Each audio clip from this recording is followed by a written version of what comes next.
Okay, Mid-Penn Bank Podcast, we got something really special today. As you all know from the last year, we do this as an audio podcast only. But today we're doing video audio podcast. And I have with me Ali Barubi, the sports director for WHTM TV 27 News here in Harrisburg. And Ali, we're going to have a fun day today. We're going to talk to a bunch of celebrities, mostly athletes. Some from football, some from the NHL, some from the NBA.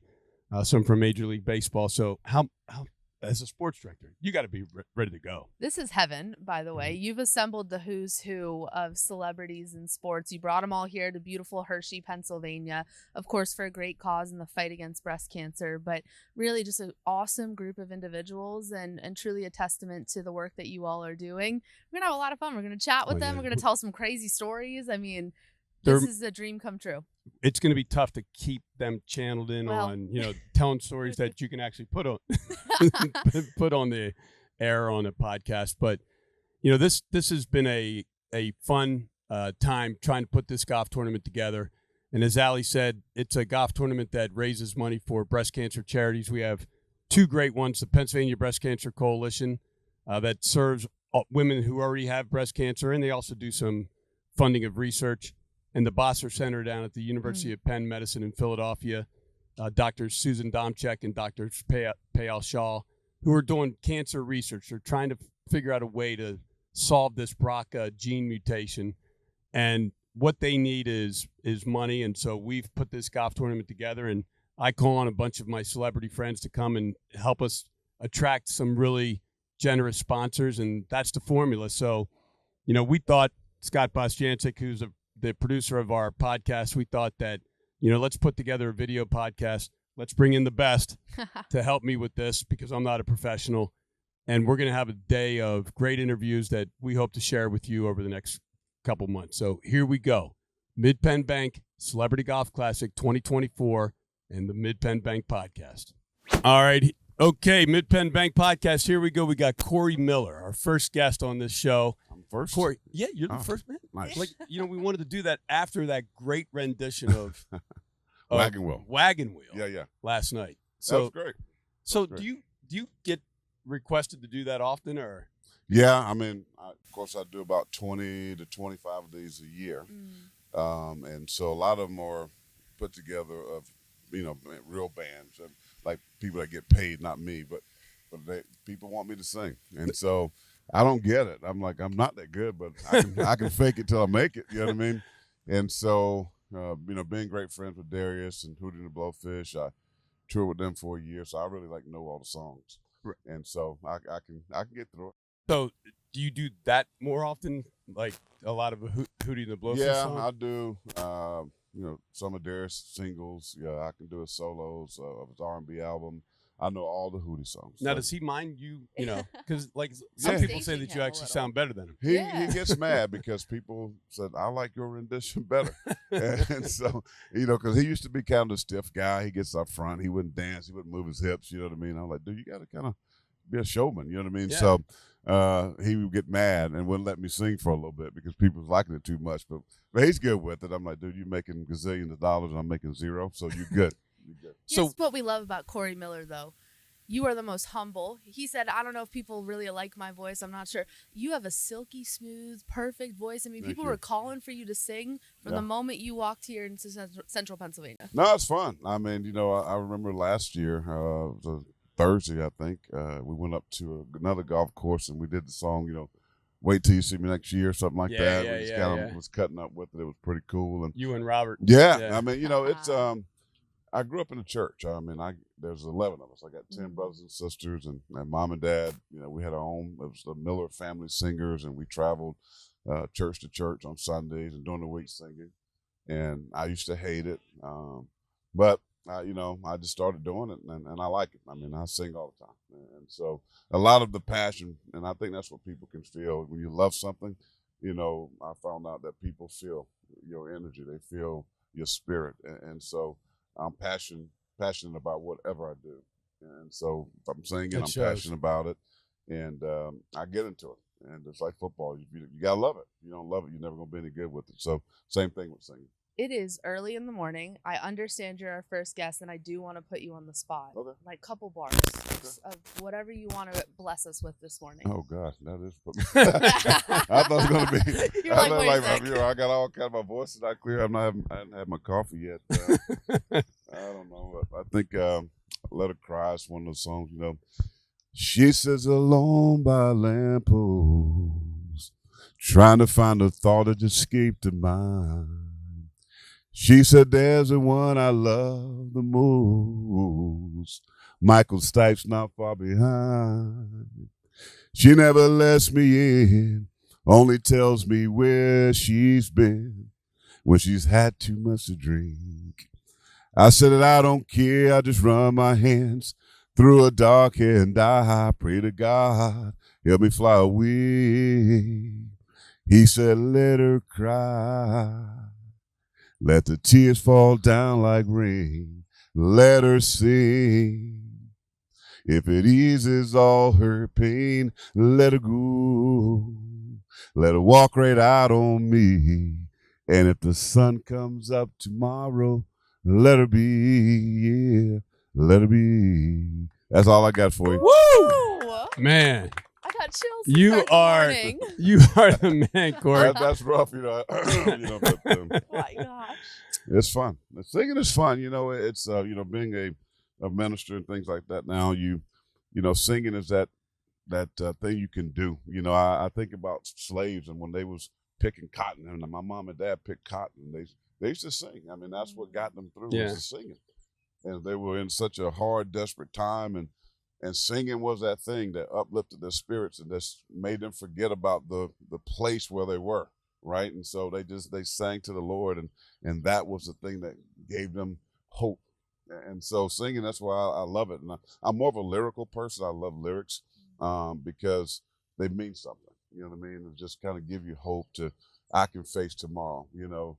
And then the days I sing "Amazing Grace," such a simple song, but it was about a slave trader who just like gathering slaves, and then God changed his life, and he wrote the song "Amazing Grace."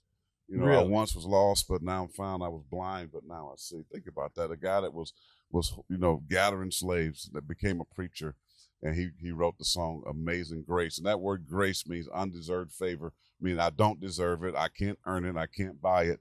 But because of God's good grace, he loved me so much, even though I'm a sinner, that he gives me grace. And just things like that, you know, when you think about just singing, you think about what you guys are doing, you know, for your charity, with breast cancer. And my kids just lost their mom in October.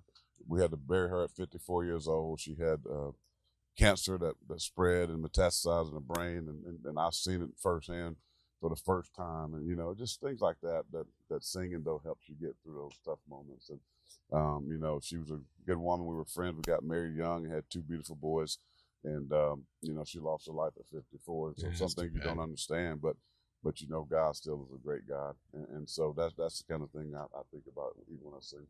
Well, thank you for lending your platform to this and encouraging other people to take it seriously. And we appreciate it. It's one of my favorite tournaments. If I can make it, I'm going to be here. You know, Mid-Penn, they treat us so graciously, and we have a great time. Chris keeps me up late sometimes, but it's all good. Good. I don't know where he is today. You showed up.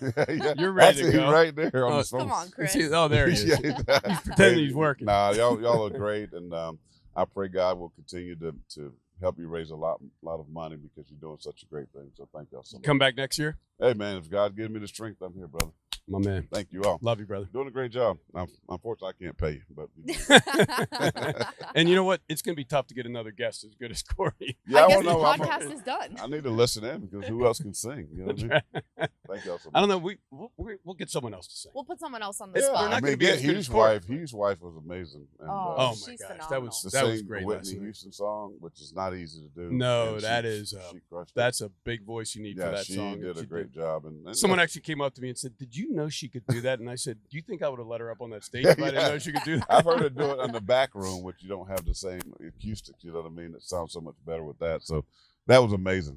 We have a good time, and you guys do a great job of hosting. And thank y'all again so much. All right, beautiful, Corey. Thanks, man. Go get them. Your team is probably up there in the fairway. They need you. They need you to putt it in. Love you, Corey. Thanks.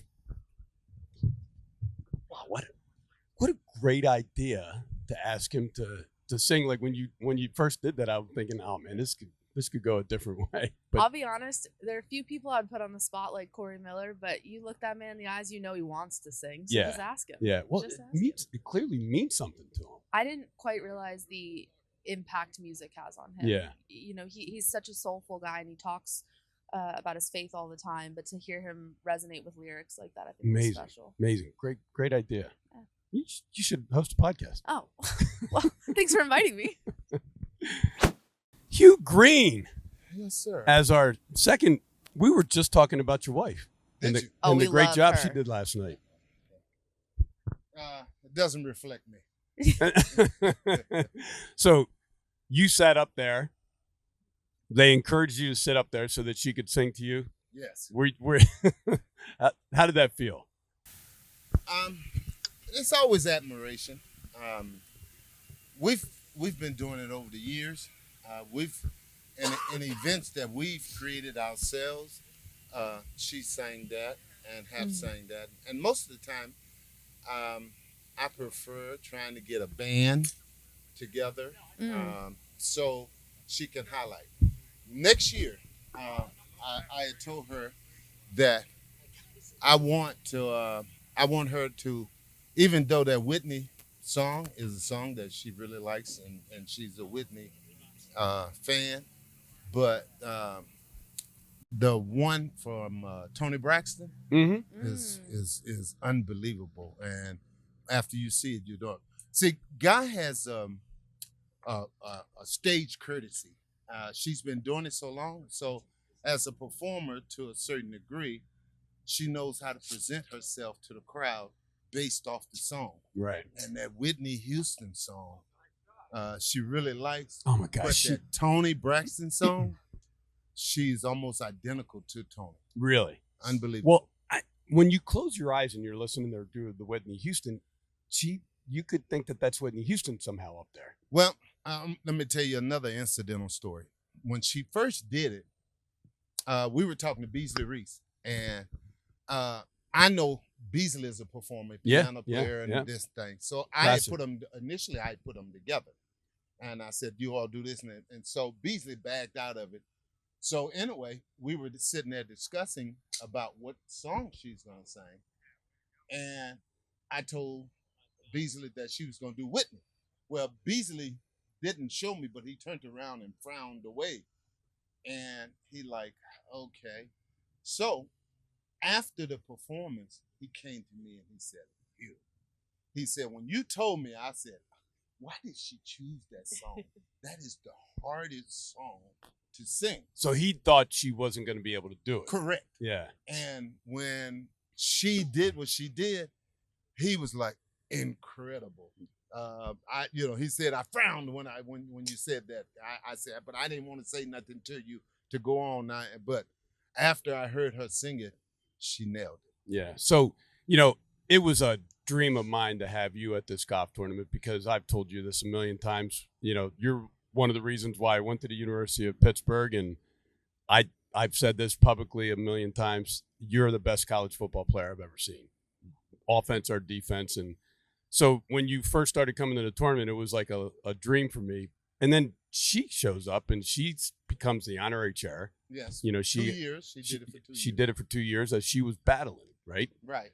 And so what does this tournament mean to you guys as a couple and as a family? I know you brought one of your kids. We've had, I wouldn't say turmoil, but we've based our lives off of what has happened to us. And years ago, long when we first had our first set of twins, we lost our daughter after 5 months. And so we were avid Ronald McDonald advocates, and so everything that we put together was orientated toward Ronald McDonald. So we ended up doing it. I did a tournament for about 7 years out in Vegas, and we contributed to the Ronald McDonald Foundation out there. Then years later, after that, was the breast cancer horror or the joviant of what was happening. This was like a match made in heaven because it fell right into our category of us giving back with great people and the significance of it orientated. So in that, the virtue of that is that, I take a little character into being like, I end up Shady McCoy. I end up, we're gonna get him straight. And then Dan called me yesterday. Did he? And I was telling him about the event, and he's, I got him to say, yeah, I would like to do this and do that. So I'm working on our pit version of getting guys here that that help influence and overcome the Penn State atmosphere around.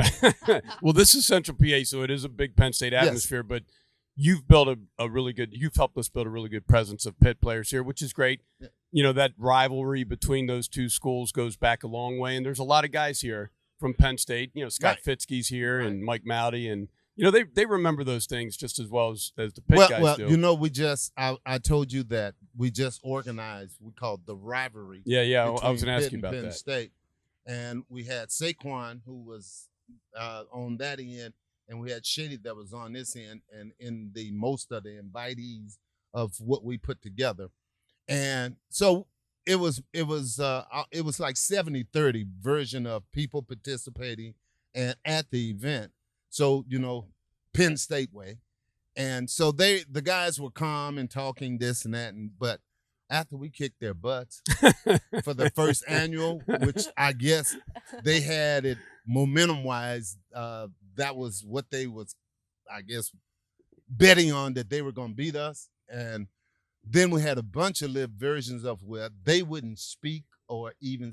I'm talking about a total attitude. I'm talking about, where did I ask Saquon, where does the attitude come from? Oh, they were. We really hurt them. So you're telling me that, because the last time that they actually played in football, Penn State, of course, won. They won the last 3 games of that 4-game set. Yeah. So you guys evened it out. So now we can say that Pitt is, has a little bit of an advantage. No. You still go by years of the individuals. One of the most ultimate things that I guess bet on or enjoy is that my last 2 years, the junior and senior year, we played up in Penn State in Apple Valley. I was at both of those games. We went up there and kicked their butt. And, I was all off in the stands, which is called the whiteout section, or that area where the students are on the field. Like, it was just, it was joyous, and I was so active in the game that as a player though, and a competitive player, you got to love that. That kind of rivalry. You guys feed on that, right? Oh, again, Joe Pop and Jackie didn't get along either. So it went from, the coach against coach and players against players, and you have to represent. And at that period in time, we represent. Plus, we weren't gonna go out 0-2 against them in that period in time, because the history always come back and bite you. So you were a 4-year starter. So what was your record against Penn State? Because I know you played them every year. We were 2-2. 2-2. Yeah. That's pretty good. Yeah. Hugh, I'm going to put you right in the middle of a debate here in Central Pennsylvania. Do you want to see that rivalry renewed, that game get back on the schedule? I do, but I don't. And the reason why I don't is because we are not up to par. When we go and us being Pitt, you in Western Pennsylvania, and you can't recruit a quarterback from Western Pennsylvania, even break down and just go to Ohio.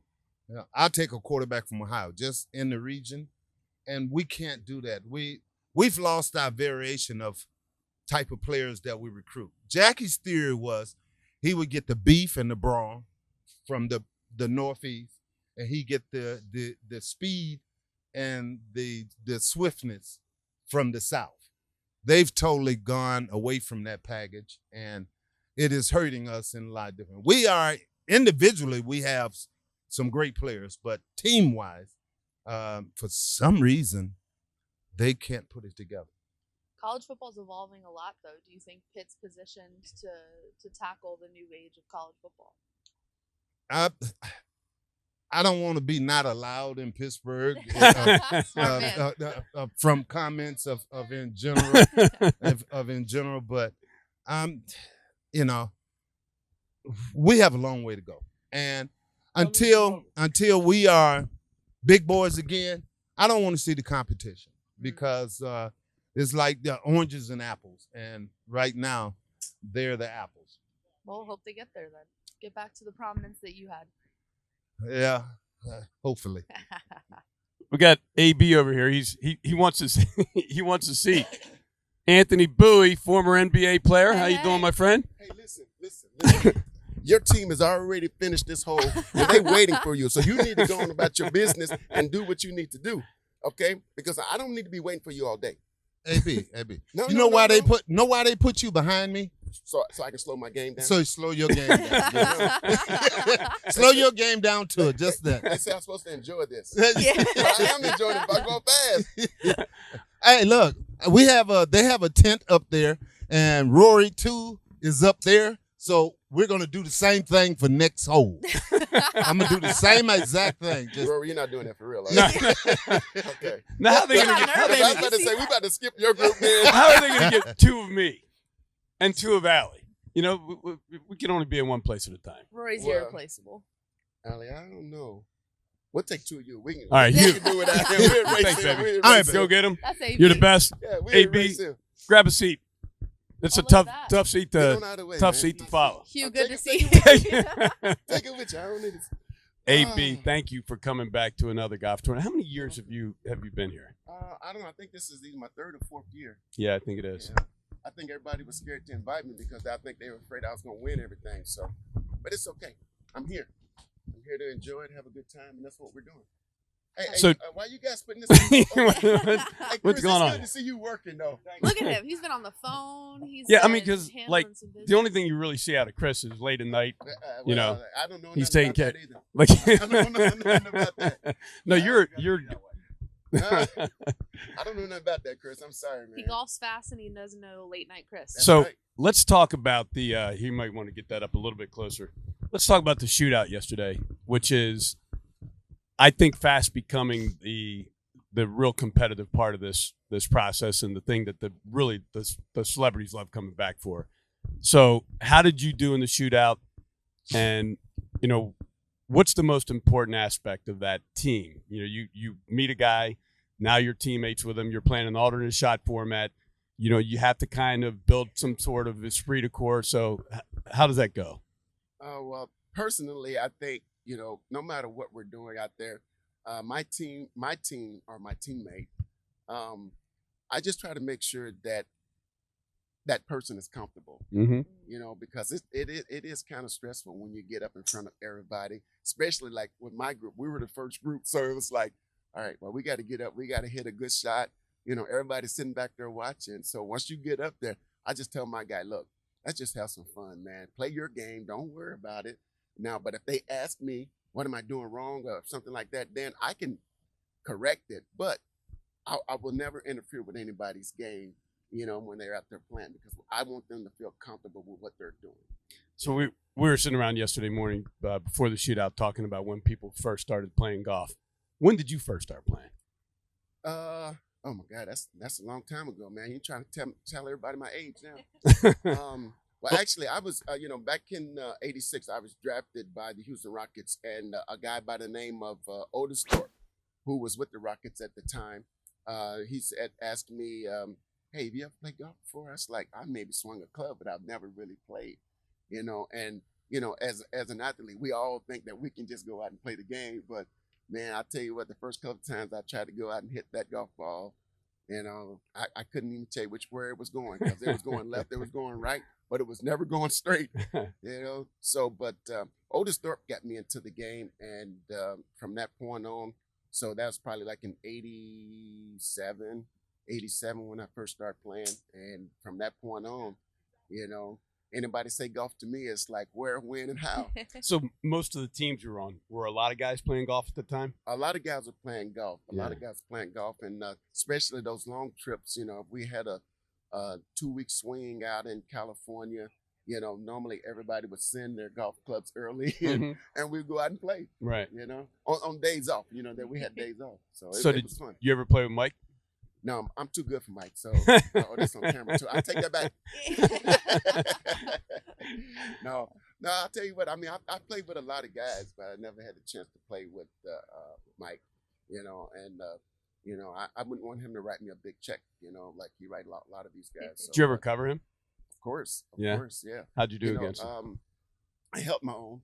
You know, the thing about playing against Mike was, you know, hey, just stay in front of him. Don't say too much to him.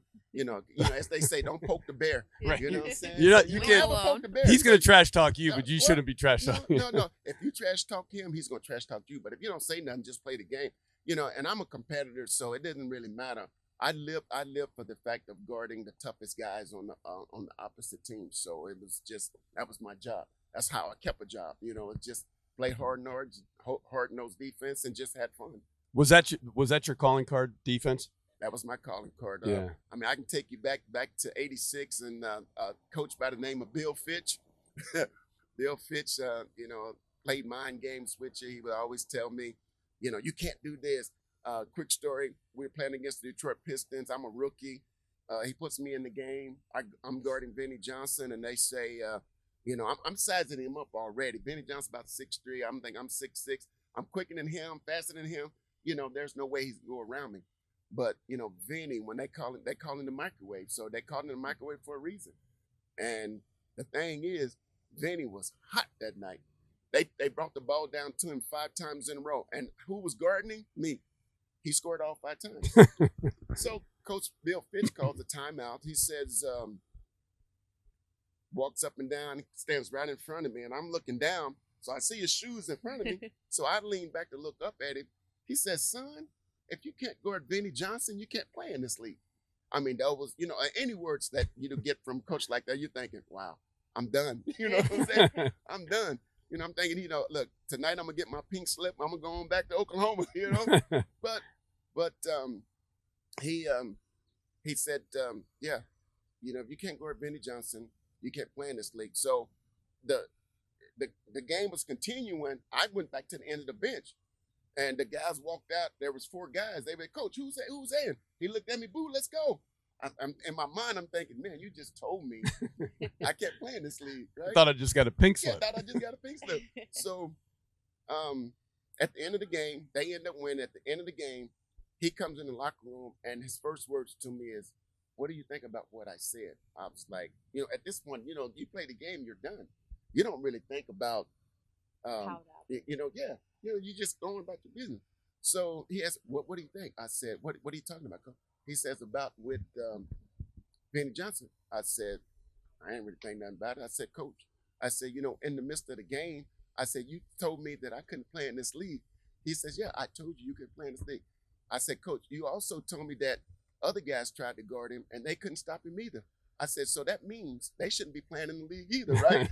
And at that point, he just turned, laughed, and walked out the door. But what really got me was the next day after practice, he calls me into his office. And I'm thinking, man, he could have just gave me my pink slip last night. You know, don't have to put me through this.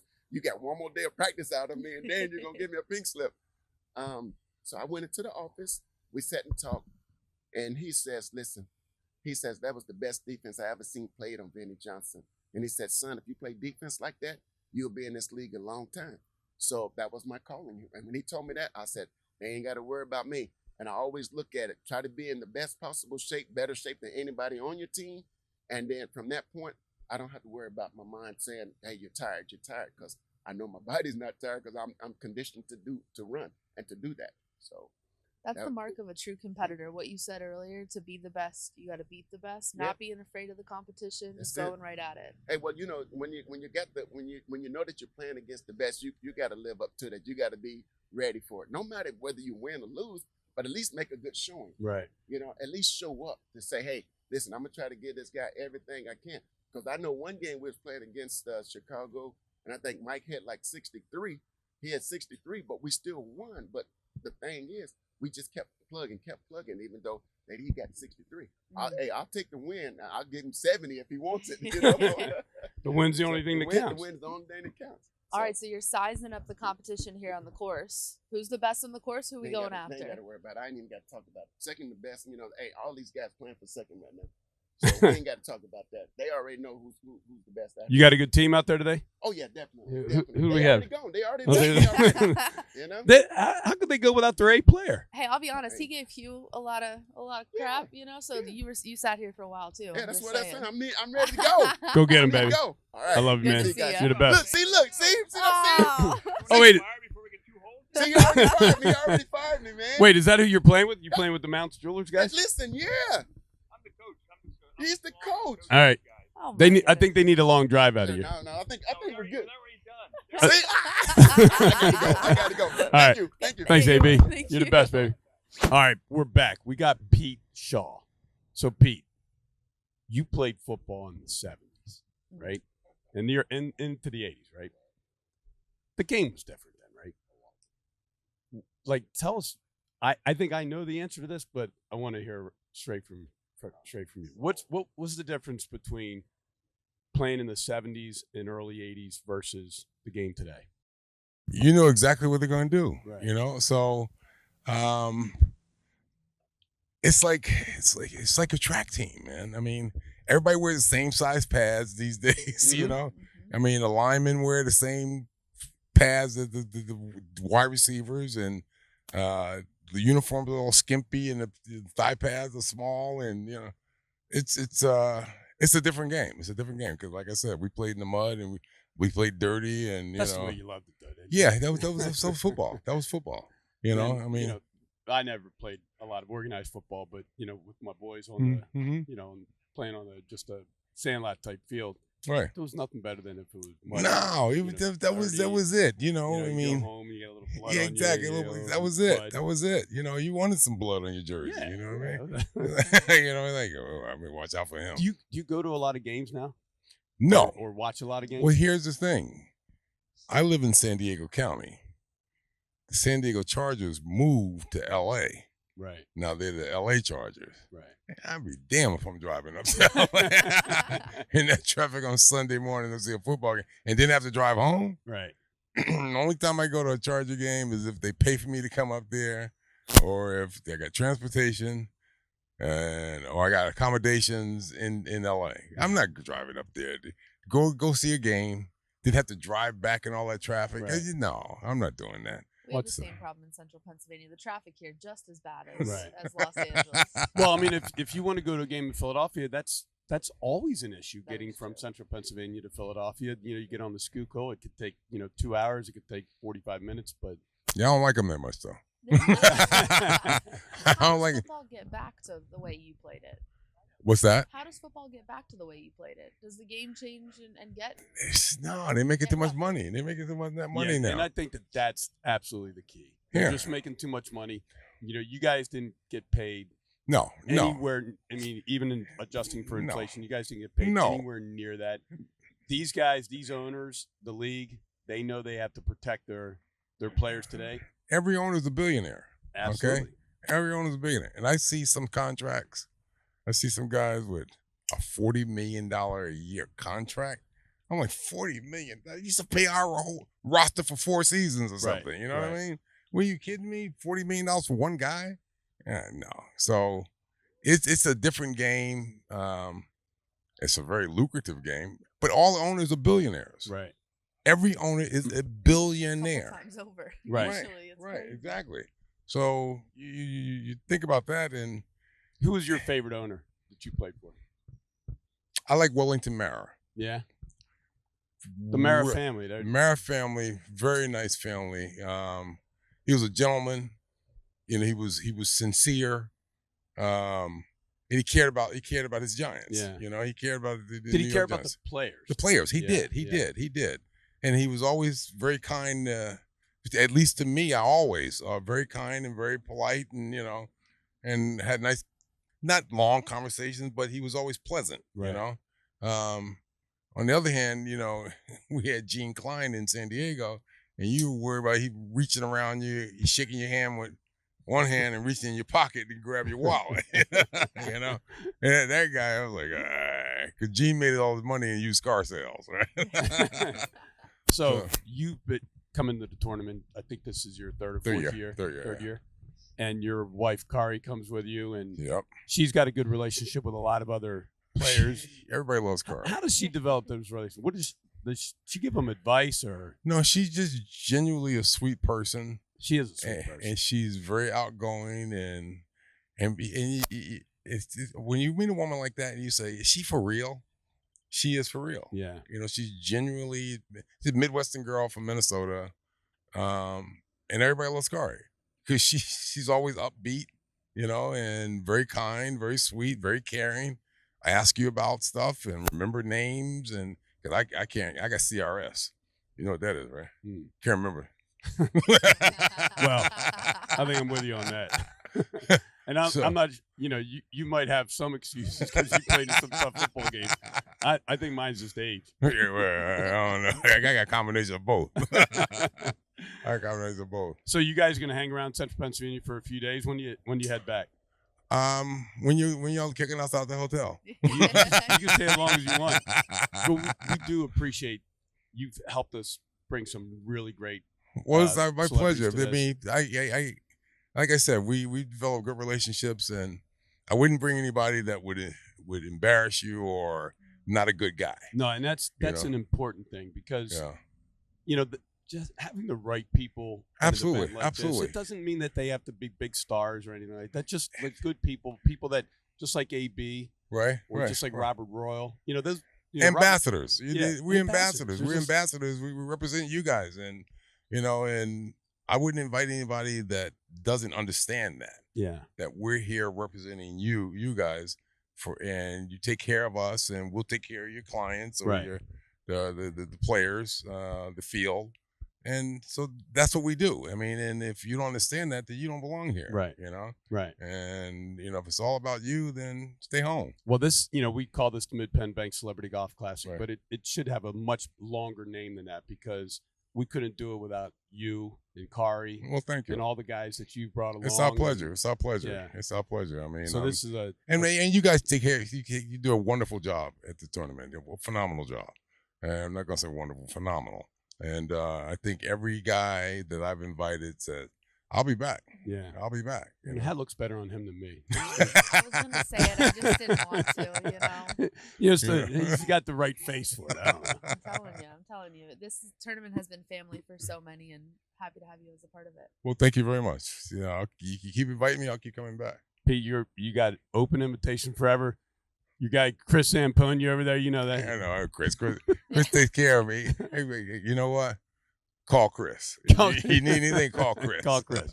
Get him on speed dial. Get him on speed dial. There you go. Baby, go get him. Thank you, my man. Appreciate you. Love you, man. You're the best. Be good. All right, have a good day. All right. All right, we are fortunate to have Gerald Henderson Jr. And we got to put that Jr. in there. Does that bug you that, No, you got to make that clear distinction because there's two different human beings with two different characters. Right. You know what I'm saying? Yeah. And I got a lot of the guys, your dad's contemporaries. Yes. And he knows a lot of guys from other sports. It's not like he only knows basketball players. They call you Junior. Yes. Because they've known you since you were a little kid. They have. And tournaments like this, he's brought me out to since I was probably about 7 years old. Is really how I started playing the game. He let me come out here and drive the golf cart, drink all the sodas, eat all the food. And, I got to know a lot of these guys that I see out here. You see like Beasley Reese and Mike Quick. I mean, I've known those guys since I was 5-6 years old playing in these tournaments, and my dad having the friendship and the banter and all that kind of stuff. So, it's fun to be able to now experience that, on my own now that I'm in my 30s. So we were sitting around yesterday morning before the shootout, cutting it up and talking about the first time we all played golf, and you were telling that story about the first tournament you played in. And he said you were hitting it all, shanking the ball all over the place, and you developed a stomach ache. Sure. Oh, yeah. So I had my first junior tournament, and, I thought I was pretty good. I was beating my dad maybe every now and then. And so I get to the tournament, and I'm so nervous on the first tee, and I shank it right to the next fairway. And I proceed it's a little short 9-hole course, so you play it twice. I proceed for that first 9 to shank every ball that I hit. Every single ball. I was so nervous. I couldn't shake it. I didn't know what to do. And so then I come off a 9 and I tell the tournament director, I said, hey, can you call my dad? I got a really bad stomach ache. Okay. And he's like, yeah, sure, no problem. And so my dad shows up about an hour later, and I'm in the restaurant in the clubhouse, and I got a big burger with fries. And he looks at me. Not the kind of meal someone that has a stomach. No, I could have went with something lighter. But he looks at me, he says, stomach ache, huh? He's like, get in the car. So I was telling him that story then. Yeah. And he said he was recalling a time when you missed like a 1-foot putt in the tournament. Oh, Lord. And he made you the next day. He took you to the golf course, and he said, you got to make 100 straight of those. I made 100 in a row. He wasn't playing. I got up at like 5 a.m.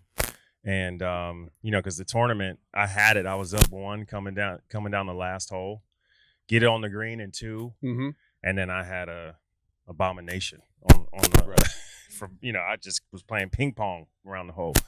Was he tough like that as dad? Like, I mean, because obviously he was a very competitive person. He played in the league for a long time, 3 NBA championships. Yeah. Was he like the Earl Woods? Oh yeah, he was Gerald Woods, is what he was.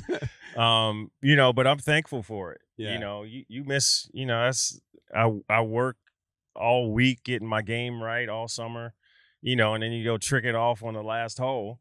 And so you got to capitalize on that. So we got up, I made 100 in a row. I think I missed 1. And he's like, all right, start over with ease. I hope it was early on that you missed the 1. Yeah, it was. But, this is before school. Yeah. Before school started. Wow. But hard stuff like that, it teaches you to be disciplined. It teaches you, you're going to have to put in a little extra work. And I'm thankful for that. And that was on the light side of some of the stuff that he did with me. Right. So, So Beasley was talking about that he was heartbroken because you had a decision to make at some point in your life. Do you go play basketball or do you play golf? Yeah.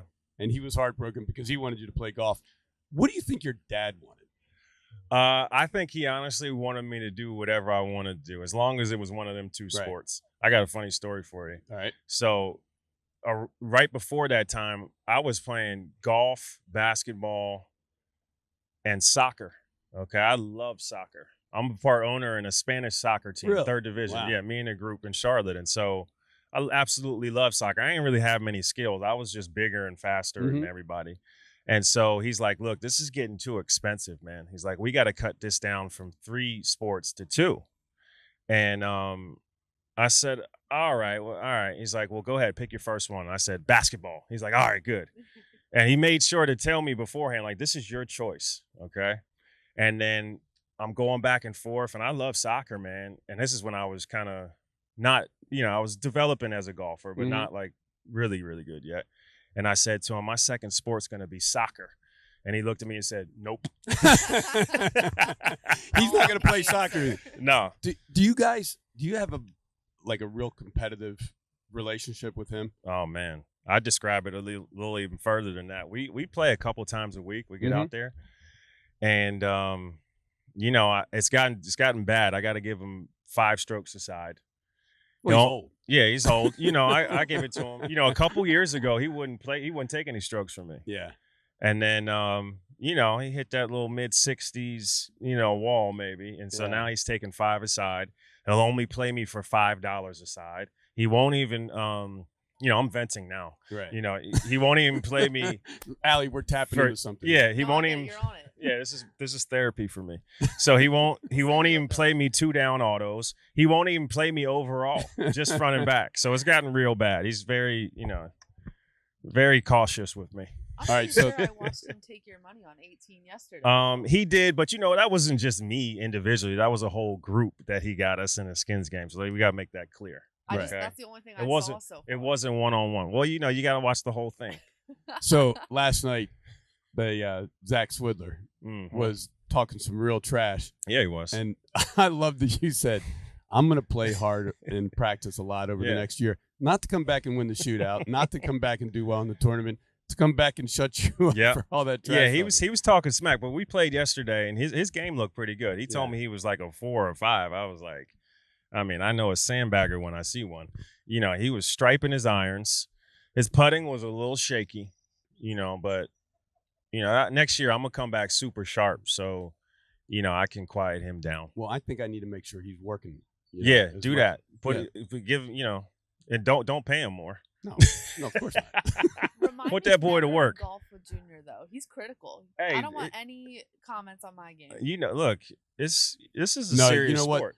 That couldn't be further from the truth, and I'll tell you why. I know. So he's played in the shootout for, I think this is your third year. Yeah. And in his first year, he had a player that was, I don't know, a 28 handicap, maybe on a good day. Yeah. And he coached him around that course, and I've never seen anything like it. I mean, he was so helpful to him. And I'm thinking, boy, I wish I was playing with him. He could help me out. It was TJ. What's TJ's last name? How you say it? Kalezi. Kalezi. Yeah. So TJ, 28 handicap. I was critiquing his practice swings, not his real swing. I was down to his practice swings. Like, nah, that ain't gonna be hard enough. Nah, a little bit more. But that's what you were gotta picking do. out spots on the green. You were telling him how hard to hit. It was the most amazing thing that I ever saw. And then I go down to Darryl Green's tournament. Yeah. And you're in that shootout. Doing the same thing. I'm helping them run that. And you have the same type of guy. You won that. It was like 6 months later. Yeah. Well, no, I'd hope to believe along the way, the guys that I played with thought I was a pretty good teammate. Right. And I only help guys that I feel like will accept the help and it will help us win. Right. So, in those cases, it worked out. This year, we didn't get the chance to, further my instruction because we got a 9 on the first hole and got eliminated. Yeah. So That'll do it. But, there's always next year. And there's always today. Right. We started out birdie. So All right, unless these guys are cheating out here, all right, well, we listen, might have a chance. We're going to let you get going. I just have one more question. Yeah. In your prime, whatever your prime was in basketball, Mhm. whatever age you feel that you were at your very best, Mm-hmm. and if you put your dad at his very best, who wins one-on-one? Oh, man. Well, I got to give you a short story. All right. There was a time when I was coming up when he kind of sensed that, that was coming, beating him in a one-on-one, and he would play me till about 15 years old. We played a game probably to 11, and I think the final score was 10-11. Mm-hmm. And, at that time I could dunk and I was already in high school and he beat me, right? And he probably called some cheap foul or something. You didn't have to win by 2? No win by 2, but I wasn't privy then. I should have known, no, you got to win by 2. But if you playing him in anything, you're going to play by his rules. Right. Or he ain't going to play. Right. He's just like that. So, but after that was the last time he played me. He said, I knew it was coming and I wasn't going to give him that satisfaction. So you've never beat him? I mean, I whoop him in golf now. Let's be clear about that. But I beat him maybe in a shooting contest, but not one-on-one. That's one-on-one is that's like the one you want to hold on to. Yeah. So thanks so much, man. Thanks absolutely. for coming back again this year, and you're so good with all of our sponsors and all the people in this tournament. Everyone loves you, and I couldn't imagine doing it without you. Well, you guys do a great job. This is a fun tournament every year. Obviously, we're doing it for a great cause. You guys bring in incredible sponsors and support, and you take care of everybody. So this is something I look forward to every single year. And, y'all know I'll be back, and, I'll be here having fun. You're the best, man. Absolutely. Thank you so Appreciate much. you, brother. All right. Yeah. Appreciate you. Thank you so much. Go get him. Go strike the drive for him. I think we gotta need get you. it. We gotta get an eagle. All right. See you, Junior. Thank you for listening to the Mid-Penn Bank podcast. If you like what you've heard, make sure to subscribe and leave a review. The podcast can be found at Apple, Spotify, Google, and wherever you find great podcasts. If you have any feedback or questions, email us at podcast@midpennbank.com. References in this podcast to Mid-Penn are to Mid-Penn Bancorp, Inc. and its subsidiaries and affiliates. This podcast expresses the views of its participants and may not represent the views of Mid-Penn or its officers and employees. In addition, these views are subject to change without notice, and Mid-Penn has no duty or obligation to update the information contained in this podcast. This podcast is being made available for informational purposes only and should not be used for any other purposes. You are encouraged to consult with competent legal, tax, accounting, or investment professionals before engaging in any financial transaction. Mid-Penn does not make any warranties as to the accuracy or completeness of the information in this podcast, does not endorse any third-party companies, products, or services, and assumes no liability for your use of this information. Forward-looking statements should not be considered guarantees or predictions of future events. This podcast is the sole property of MidPenn and may not be copied, reproduced, republished, or posted in whole or in part in any form without prior written consent of MidPenn.